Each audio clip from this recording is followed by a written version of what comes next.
Data retention has been on our minds for quite some time. I'd like to motivate why we're here. Obviously, in the information age, there's a lot of communication going on through electronic means. We all know that, we all use it. That's why we're here. Unfortunately, law enforcement thinks that electronic communication needs to be monitored, and it is understandable in a certain way. We all know it from films and everything. Oh, let's trace that telephone call. Obviously, that goes for other forms of communication as well. What is interesting to note is that the police finds who talked to whom at what point in time more interesting, at least for initial investigations, than the actual content. That is what drives data retention. Data retention is not really new. It was discussed in the 80s, it was discussed in the 90s. Obviously, after 9/11, it popped up again. Unfortunately, it popped up in Europe. And the big measure introduced was done by 4 countries, namely Ireland, Sweden, France, and the UK, in April 2004. This measure was simply outrageous. It was basically called for traffic data on everything, on every protocol, every communication. We would even have to store UDP packets or something like that being transmitted. And it was supposed to be stored for 36 months. Even that comes from the telephony world. Unsuccessful calls and routing information was deemed to be stored. So I don't think anyone ever considered storing routing information for a message in the internet world.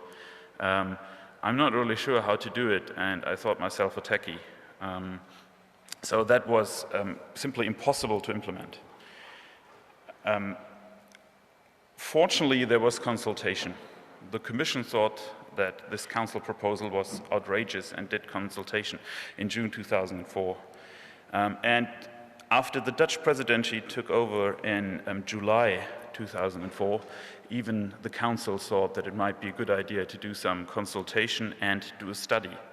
So the Dutch presidency did a feasibility study for the Netherlands and found, it might be difficult to do even just for the Netherlands. So they made an amended draft which reduced the data types and most notably reduced the time frame for data to be stored down to 12 months. During the Luxembourg presidency earlier this year, nothing really happened, and industry was rather happy that nothing happened, because obviously we didn't want this, and users most certainly don't want this. In June 2005, the EU Parliament voted on a report by the rapporteur, Alexander Alvaro, and they simply refused data retention based on the economic impacts.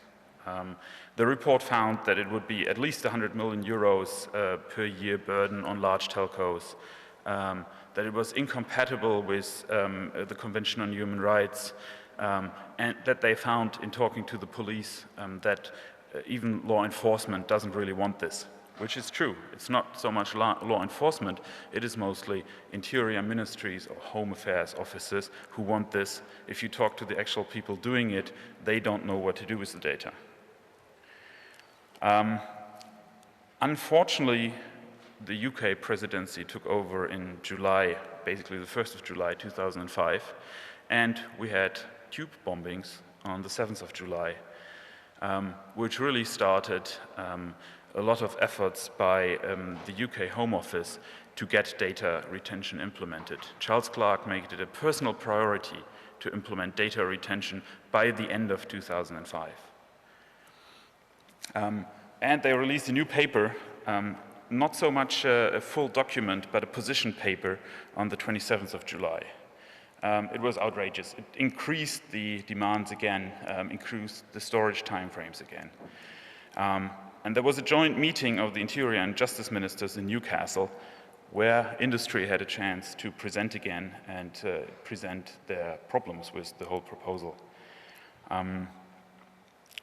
In this meeting, fortunately I have to say, especially the German Interior Minister, Schilly, to our big surprise, was very much against implementing the measure as proposed by the UK.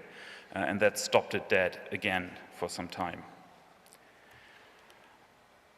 While all this was going on, there was a political impact assessment being done by the Commission, and they found that a third pillar instrument. In the EU, you have several pillars, basically, who can introduce measures. First pillar instruments are the measures being done by the Commission. Third pillar instruments is done what is done by the countries, by the Council. And they found that under the EU legal framework, a Council proposal or a measure being introduced by the Council would probably not suffice to implement data protection at all. I thought that was good. Unfortunately, the Council thought that it's not good because they felt that, especially DG Justice felt, that it was important to have something like data retention. The big problems here were that the cost, the Commission found that the cost, which was estimated at several billion euros to implement it throughout Europe, could not be shouldered by the industry, and that the states should actually do this, which is adamantly refused by some member states, like Germany, like France. Still, the Council demanded that by end of 2005, they want a solution. So the Commission came up with a proposal. This is where everything started, what we have today. To overcome the deadlock, I just said, the first pillar, third pillar instrument problem, they introduced a proposal for a directive on the 29th of September. As you can already see, it's a rather short time frame from then to now, and which is unusual in EU legislation. It was more or less the Council text, but it had some improvements. Most notably, reimbursement was in there.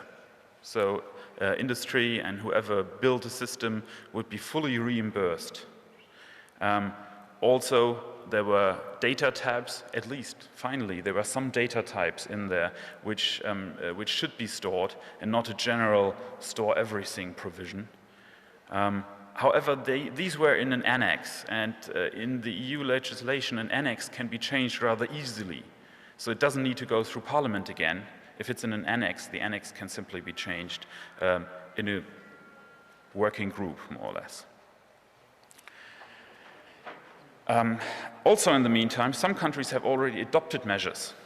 In Ireland and Italy, for example, you have several years of data preservation already.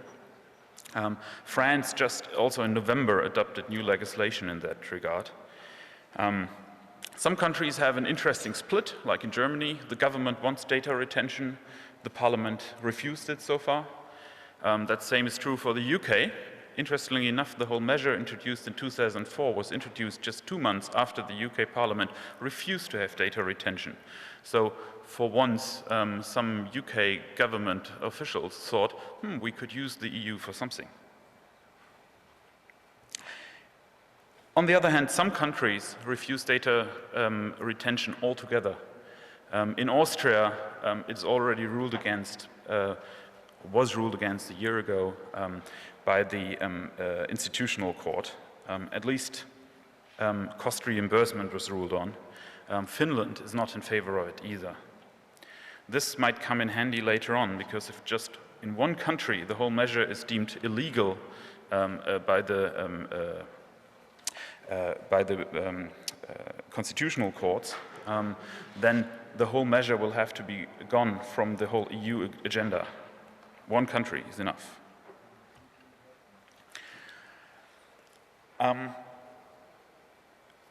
What happened afterwards was so far unheard of in the EU.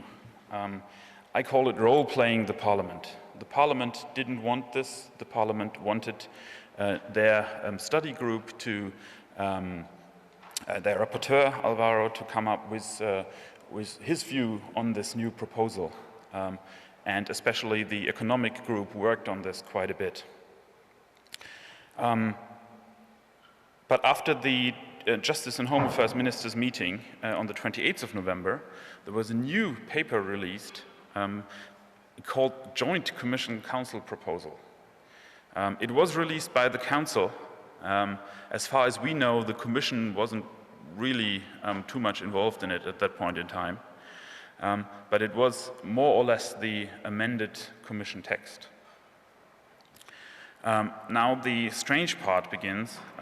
On the 22nd of December, Charles Clarke, the UK Home Affairs Minister, agreed with the heads of the parliamentary groups, the Fraktionen in the EU Parliament, at least with the big two, with the Socialist and the European People's Party, I think it's called,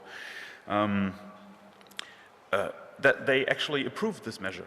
They made a compromise. They refused to talk to the lobbying groups afterwards. We can only assume today that it had to do something. It's an assumption, I have to say, that it had to do something with general EU financing, which was refused in the past by the UK and now all of a sudden is going through. This is very bad for us because the whole consultation process, as it normally happens in Council proposals, didn't happen. The Commission still had a meeting in October with technical experts where they found out that for some of the terms used in their own proposal, they don't even know the meaning. They don't know what they actually mean by this and that data type, which for industry was very surprising. One would expect that if you release a document, you at least know what you're talking about. But that happens if you just copy it from another source, in this case, the Council. Despite protests, also newly adopted by journalists and everyone who all of a sudden found out, oh, all of a sudden we can't protect our informants anymore, or even some members of parliament who said, I can't refuse to tell. And that's a basic right of every member of parliament. You can refuse to tell who told you something or who you talked to in the past. This is gone. Effectively, it's gone under data retention. But it wasn't enough to turn around the majority of the EU Parliament. And so on the 14th of December, this whole proposal was accepted by Parliament. Alexander Alvaro withdrew his report and his name from the whole paper. He was so upset that his work was completely ignored and the significant changes which were supposed to be put into the paper were refused. That's where we stand today. That is the sad history. And I was running through this quickly to have more time for what follows. So what is the situation today? Data retention has been agreed by the Parliament, and member states need to implement it in national law. It is very doubtful that the European courts will uphold this. It has significant impacts on human rights. And is even more likely that at least one court or one of the constitutional courts in the EU will refuse it, which will be enough. Still, as of now, we have this directive. The directive is a lot less than what was originally asked for. From an industry viewpoint, I can say it is at least doable. That's not a personal opinion, that has nothing to do with my personal rights, but as an industry representative, I can say, okay, this can be done, while the original proposals were simply impossible to implement. It only wants data which is generated or processed. That's one of the terms they can't explain or properly explain. For 6 to 24 months. If countries want to, they can file for less or more. Data stored can only be used for serious crimes. That one would assume we could use something like for the, how do you call that, Haftbefehl, I'm looking for the English word here, a restraining order, something like that. There's a European version of this, which is you can only get for certain crimes, which is major crimes like murder or organized crime or something like this. However, it is up to the countries to